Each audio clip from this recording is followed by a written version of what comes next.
couple clarifying questions here.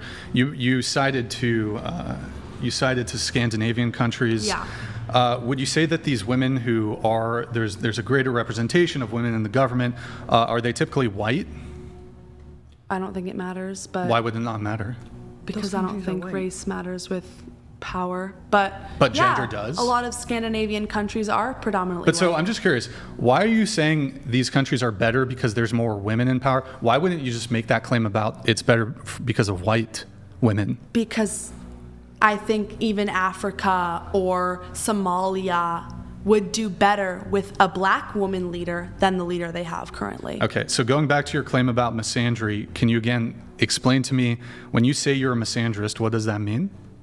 I believe that women have greater intellectual capabilities than men do. They have a better way to lead, and they are more, and I know a lot of men say women are more emotional. I think they're just more sympathetic and empathetic to groups of people. Okay, and what are men? So As women, I've seen from the world, men are more interested in power than And they women- are in the goodness of their country. Men more interested in power. And I think women are more interested in making sure that their country is taken care of.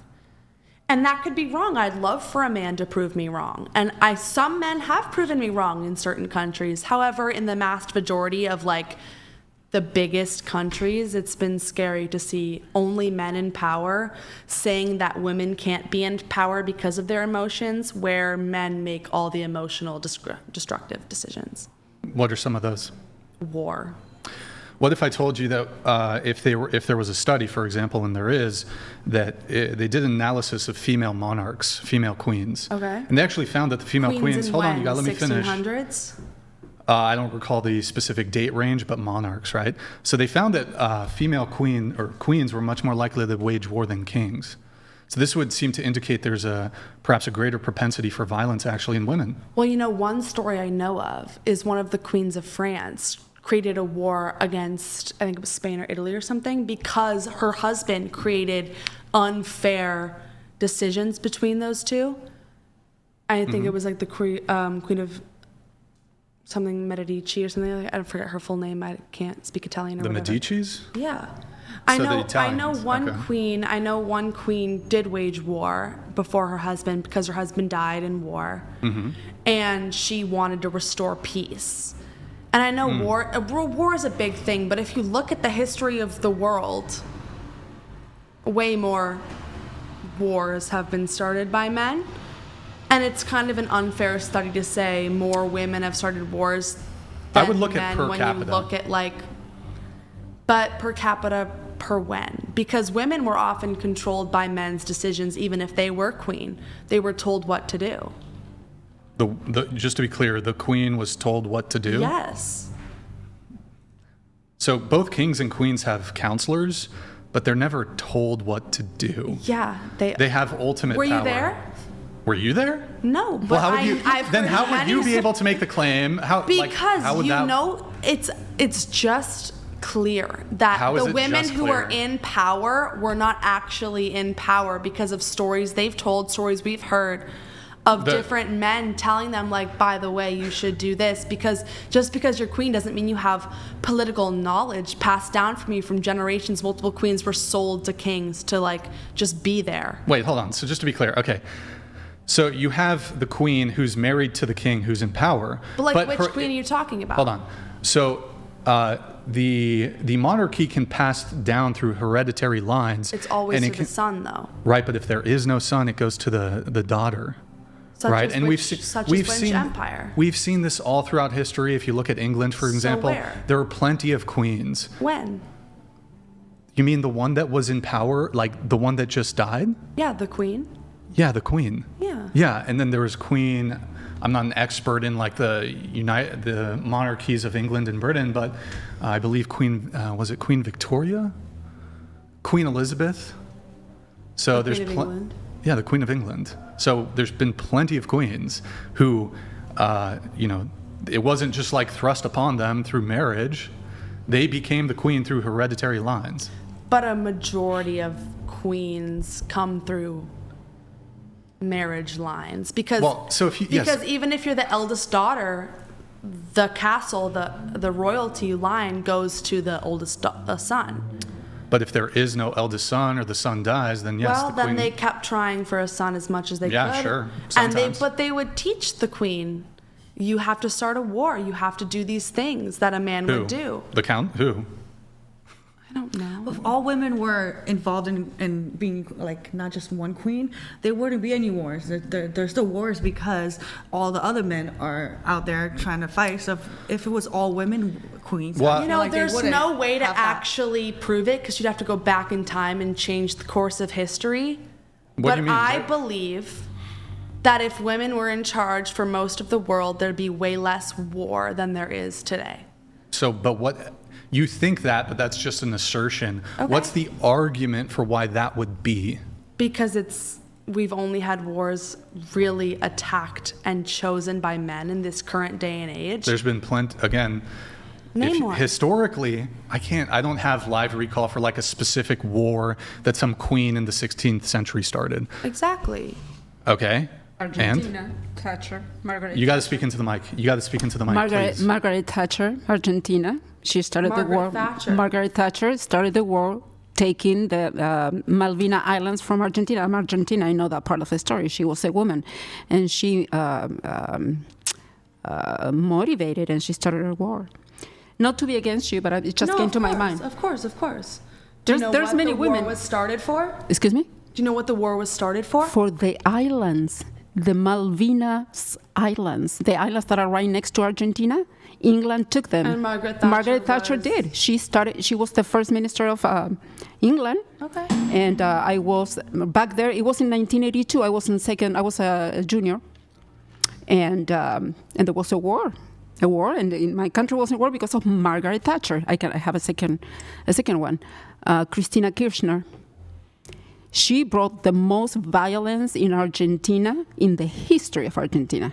Thank you, Seth. So I think what you're saying is true, and there's a lot of cases, but there's other cases. I think you're focusing on things that really happened. I think you're right, it happened, but no, women brought a lot of violence. In any case, both parties are going to commit violence. But if you look at per capita, I think men are more likely to commit violence for reasons that aren't justified than women. And women at least plan things out a little bit. So you're saying men don't plan things out? No. I don't agree with that. You think? I mean, You it think there's no- depends. I haven't seen all the war plans of America. I haven't seen all the war plans of different countries. But if you look at the biggest terrorist groups, the biggest groups that have committed mass violence, all of them are led by men.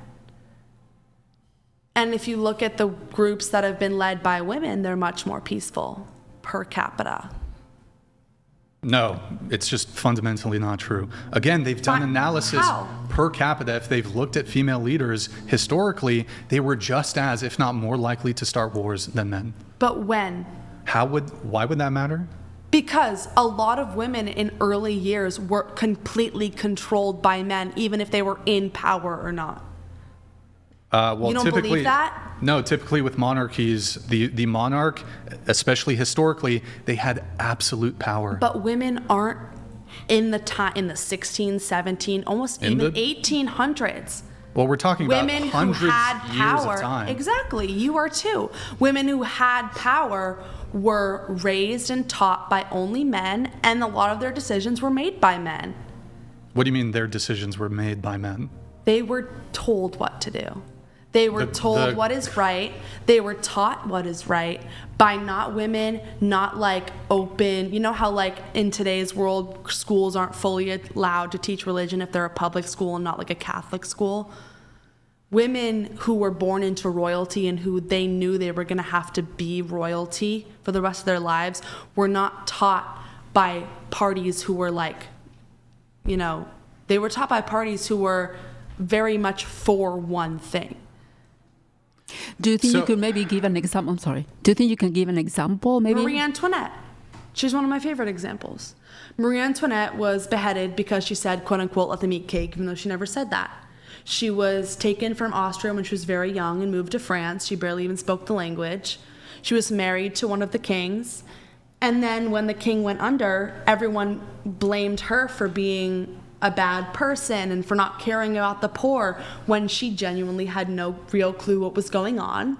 She was just kept to be married to the king, and then she was beheaded because she was an evil person. However, she genuinely had no clue what was happening. Do you have another example?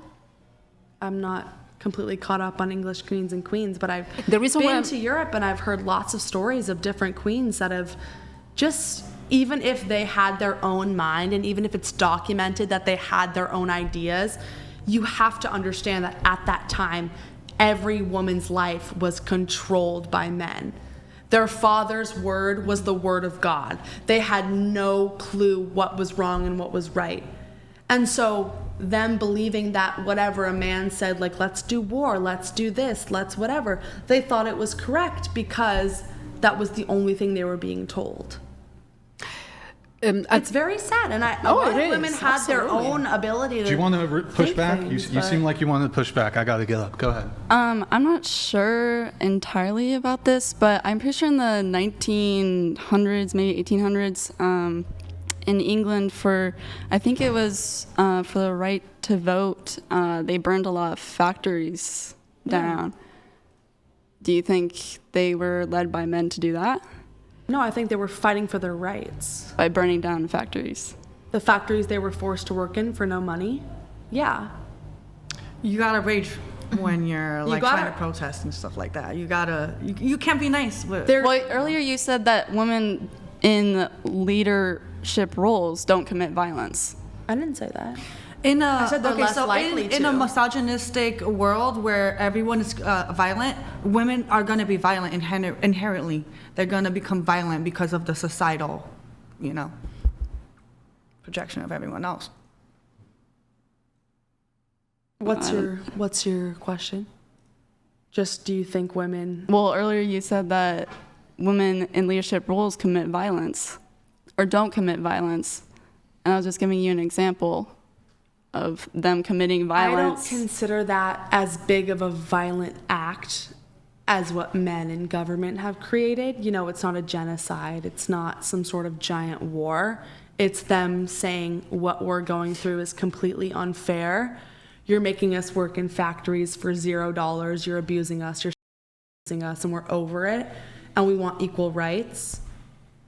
A revolution is different than a war or a genocide. But I get your point. Equal rights as in not having a job or? No, as in women being respected as the same way as men. Women getting equal pay. Women getting equal hours. I mean, nowadays it's much different. We get very equal stuff somewhat, but back then it was so different.